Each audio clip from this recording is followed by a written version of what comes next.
In this painting, this lovely photograph here that I took the other day over in Hull when we went to the farmer's market, the light was shining through the trees here, and I thought it would be an ideal one to give you a chance to have a step-by-step lesson with me. So rather than just plough on through this painting, I'm going to take you step by step through it.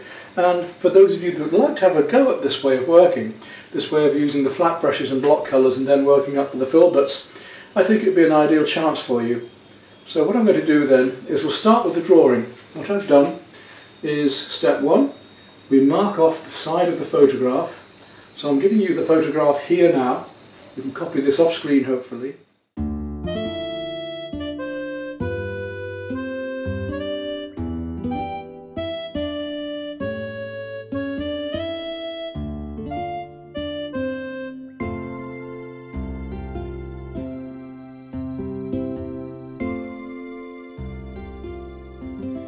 Print that off and then mark the photograph up into quarters. It's a square canvas. I've used a deep canvas for this one because we're not going to bother framing it. It's only a small canvas.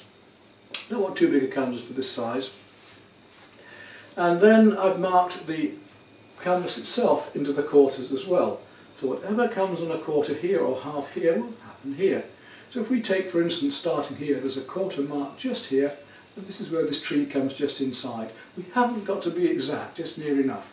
You see how loosely I've drawn this? It's just to know where the shapes are going to be, as long as we get our proportions fairly right.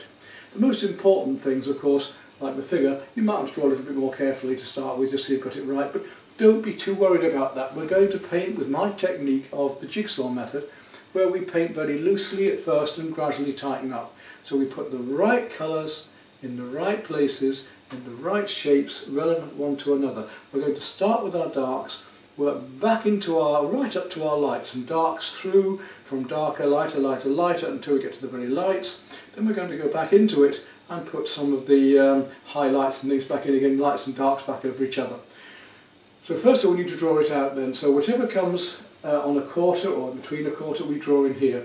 So we need to know where this figure is going to come. For instance, just below that halfway line are the feet of the figure. So if I come across here with a very light line, that's when I'm going to make a small mark about here.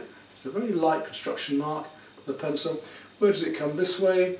About 1/3 between there and there. So 1, 2, 3 parts come down. There's the figure. Her feet are just on where the lines join, A and B here. So we make a mark there for the feet. Where does the head come? About a quarter up here. So a quarter up here, across, there's her head. So that's where that figure is. And we just gradually mark these shapes in one by one, relevant one to another, from these lines here. Get the angles right. This angle starts just inside this line here, look, comes up to that tree. Where does it finish? So we can check the angle against this. If I take a pencil or a brush, we can make sure my angle's correct.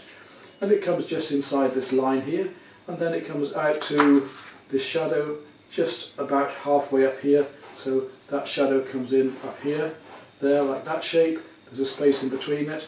And we're just going to get these shapes right one to another approximately. Haven't got to worry about all this detail, just the most important shapes. So for instance, where this line of the road comes back here compared to the side, making sure the angles are right.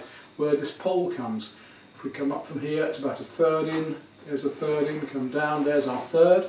Where does it finish? Just below her feet. Where does it finish? Up here, on a quarter up here. So it finishes about here. That's where these branches are here. Make that shape as a shape, just a loose shape of the branches. So we know where things are going to be approximately, or as correctly as possible.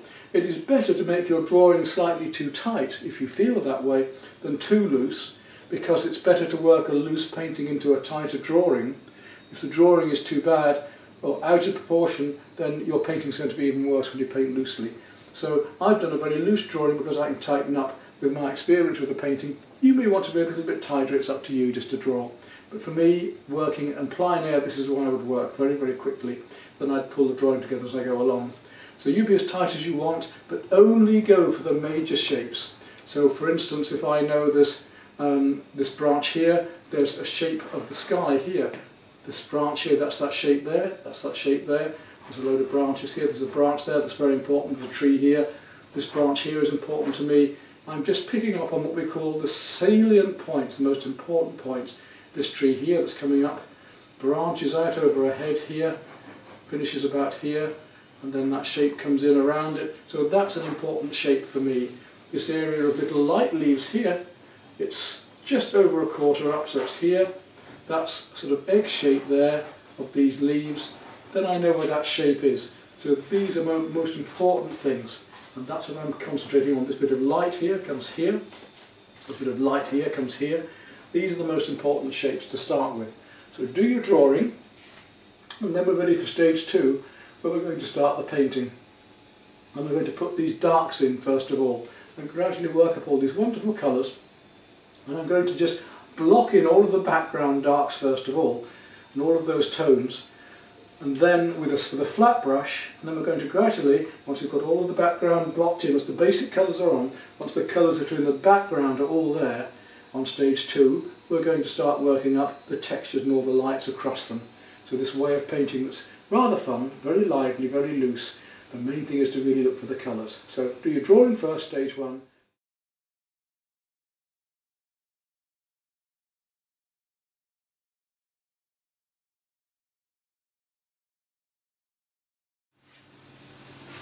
Right, what tools are we going to need to do this painting with?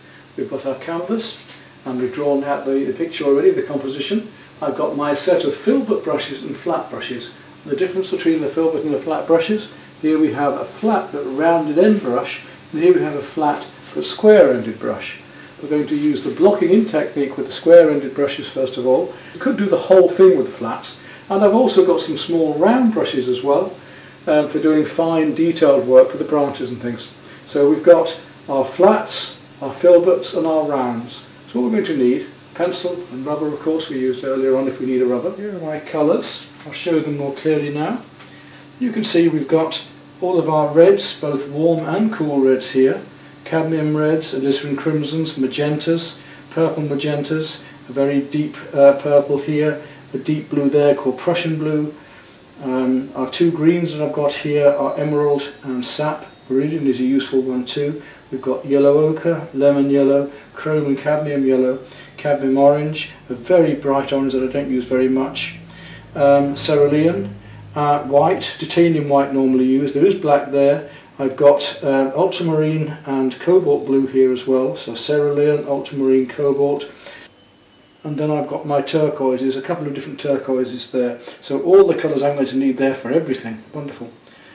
You don't have to have all of these colours, but the more colours like this you have, the easier it's going to be for you, because we're going to be painting with lots of colour.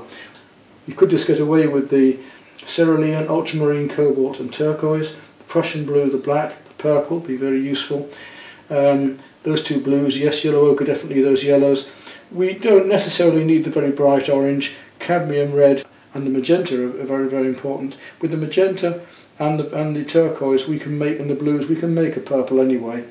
You can't make a purple without magenta really. If we try using the cadmium red it's going to go very brown. And I've also got in there, I missed out the burnt sienna, which is a very important colour as well. Let's put some more of that out. If we move on down then, I've got a jar of water, and for other work I've got my sponge rollers and the tray for mixing that in, water and various painting knives and spatulas, and of course a big tray for mixing in, although you can just use a plate if you want. The actual paints I'm using are System 3 heavy body and the Acrylic, which is also a heavy body. There are some very good heavy bodies on the market. The Gold series are more expensive, but they also are extremely good paints, and they're very good quality pigments as well as being heavy body. But you can use cheaper acrylics, but they're going to be thinner, they aren't going to cover as well, or give us that brilliance that the heavy bodies will give us.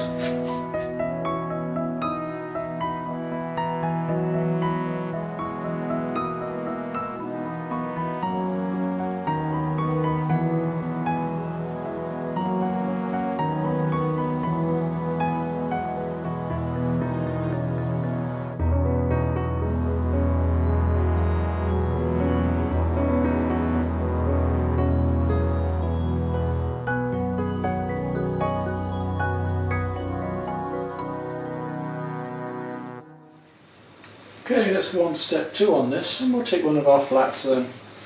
We'll take a medium-sized flat brush. This one's a number 8.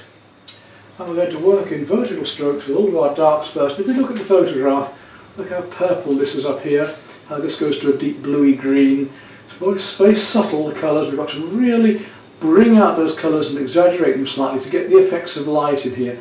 And we're going to play slightly broken colour techniques. We're going to put one colour against another so that warm next to cool makes the warm seem warmer and the cool seem cooler.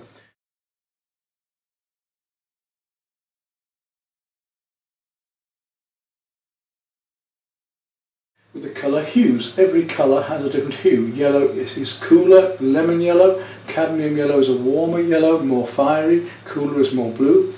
The cerulean blue is cooler, the ultramarine blue is more purple, therefore it's redder, which is more warmer, and so on. Every colour is going to have a warm and a cool. We're going to play those warm and cools against each other here. Different warm and cool greens, different warm and cool browns and darks and so on. Really got to get everything vibrant in this. So wherever we see a change in colour, we're going to pick it up on the brush and slap it onto here. Now we can use the brush flatly like this, or we can use the edge like that, we can use it at an angle, we can use it at that angle. We can change the width of the brush simply by the angle we place it on. We want to put the colours on nice and purely, and in this case we're going to work from darks to lights. That's the beauty of acrylics, is that we can go, and oils, that we can go either way. We can put lights on whenever we want, we can put darks on whenever we want. Let's start deliberately with a bit of magenta. I'm going to work my way down here. I'm going to put it on. You see, I'm going to put it on nice and thickly. Just lay it gently with the brush. And I'm going to take some Prussian blue and work into that down here. I love that Prussian blue and how it just blends into it. Take a bit of purple and come into that down here. And we've got three colours there already. I can take my brush edge and I can go like this, look. And I can paint that branch in with the purple. I haven't had to clean my brush at all. I'm just picking up the colours directly on the end. 1, 2, and then 3 down the edge here. Blending it in short strokes. I want to go a bit deeper. I'm going to take some cadmium red now and work down here into that in short, nice, direct and bold strokes.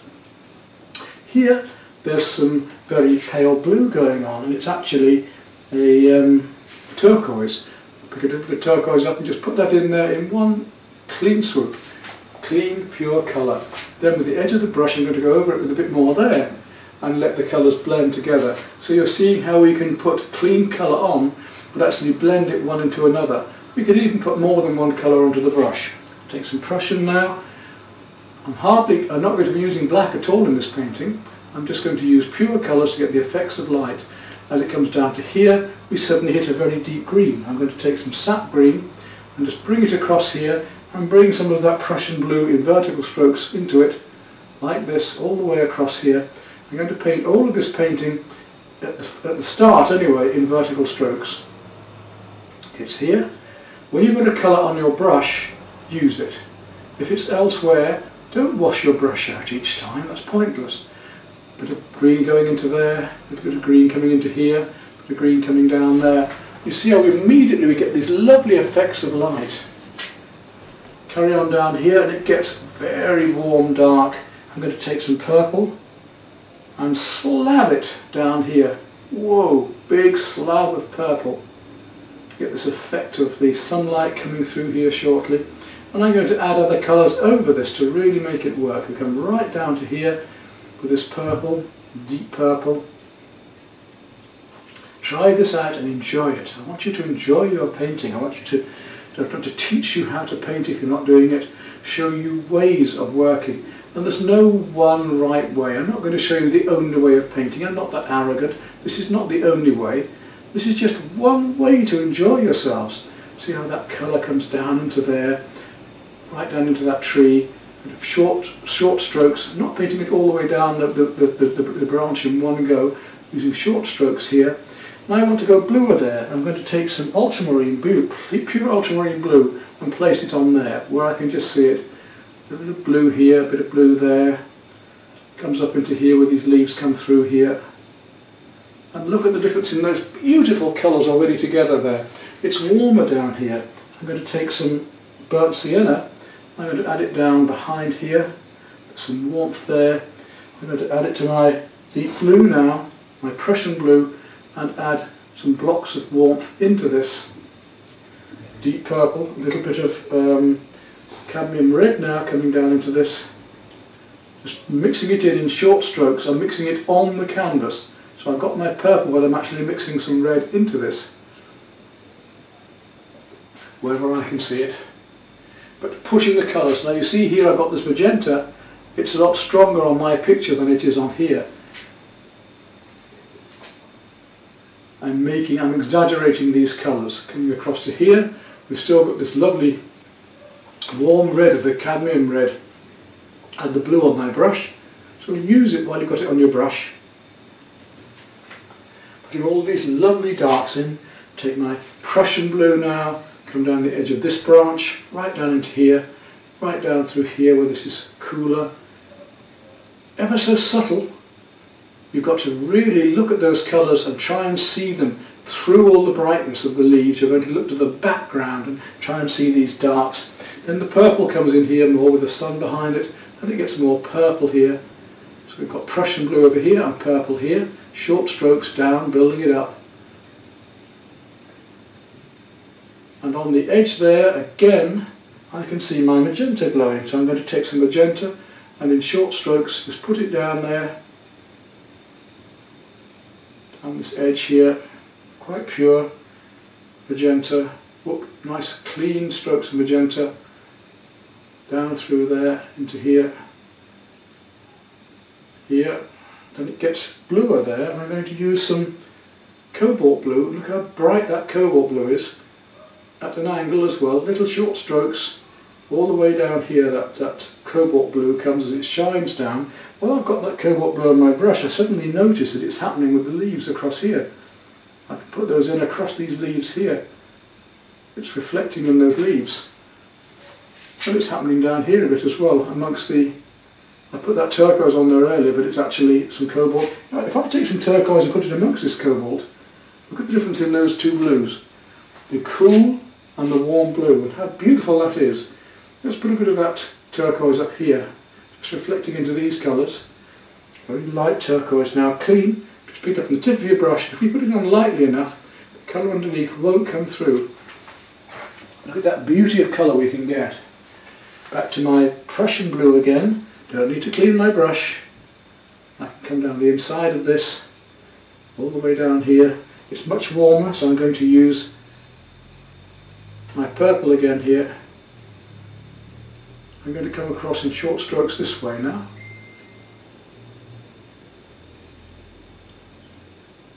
And through this slightly into these other colours, just breaking through it. Same coming down here. I can come down, I can come in short strokes, just into it and through it. Just showing you another way of painting, a way that you can so much enjoy.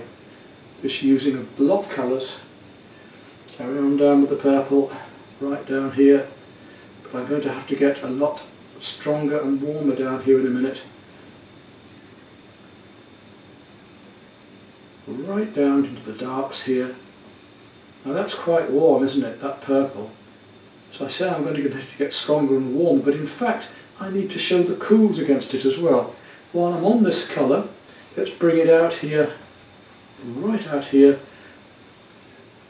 Now, vertical, direct, bold strokes with this lovely thick colour. This is why it's better to be using a heavy body paint and not an ordinary acrylic, if possible, thinner acrylic. But if it's all you've got, that's what you use. It can still work. Coming out here the same, these colours, all the way down here into this.